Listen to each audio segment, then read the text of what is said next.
What's up, folks? It's your boy Malik back once again, and today the video is Malik Canada an atheist? Now, one thing you're going to realize pretty quick is that I cannot stand labels. I hate any type of grouping, especially when it comes to like race and religion.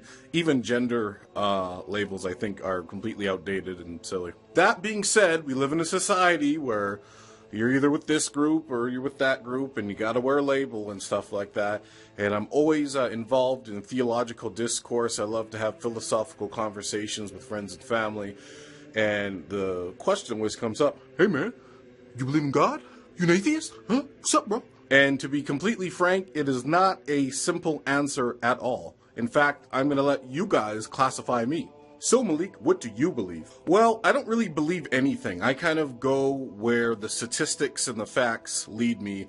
And, I like to base things on physics and mathematical probability. I mean, there's no real faith system involved in anything that I subscribe to currently. What the hell does that mean, man? Well, basically, I actually lean towards simulation hypothesis, or sim theory. And I believe that according to the laws of probability and mathematical equation, that the chances of us being in some type of computed or simulated universe is just so outstanding and so probable that that's probably the case. Okay, so what does that mean, bro? What? So we live in the Matrix? So what, man? Like, you believe in God? God had to create the Matrix, right? Actually, no. God did not have to create the Matrix, depending on what you define God as. I always like to use the example of, like, the teenagers, in the far future, and technology is all big and sophisticated and all high-tech, and they do a computer project simulating the year 2017, and this is all a part of a simulation that we're in. And there's like 4 teenage high school students creating this universe and running the software for a computer test for a computer class. Does that make them God? So as you could see, this rabbit hole starts to run really deep, and then people start to say, oh, okay, well, on that layer, on the real layer of reality, because clearly you believe in real reality because somebody's creating the computer simulation, does that universe and that reality have a God?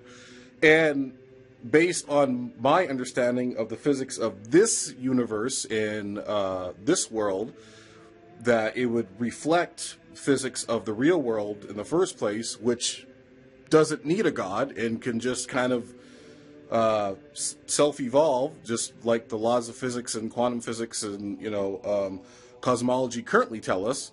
So really, there's no reason to place a higher deity, no matter what level of reality you think is the objective one. Okay, bro, okay, yeah, but you still believe that this reality was created, whether it was by some computer tech guy or Steve Jobs or some teenagers in high school, so technically you are a theist.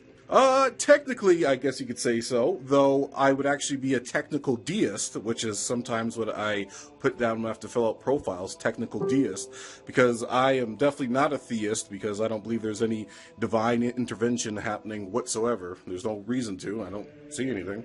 So yeah, for all the people out there who really need to classify me as something, a technical deist would probably be the most fitting one, right? There's no deity, there's no holy book for me, I don't got the Church of the Matrix gospel for you, I have no message of wisdom for you, I have none of that. So for all intents and purposes, I would agree everything non-theists and atheists and agnostics subscribe to, but out of a technicality, I would be, I guess, for all intents and purposes, a deist. So yeah, hopefully I didn't bust your brain out too much, guys. That's what my theological stance is. I get asked this all the fucking time, so I'm just going to send this video to people now when they ask, hey man, what do you believe?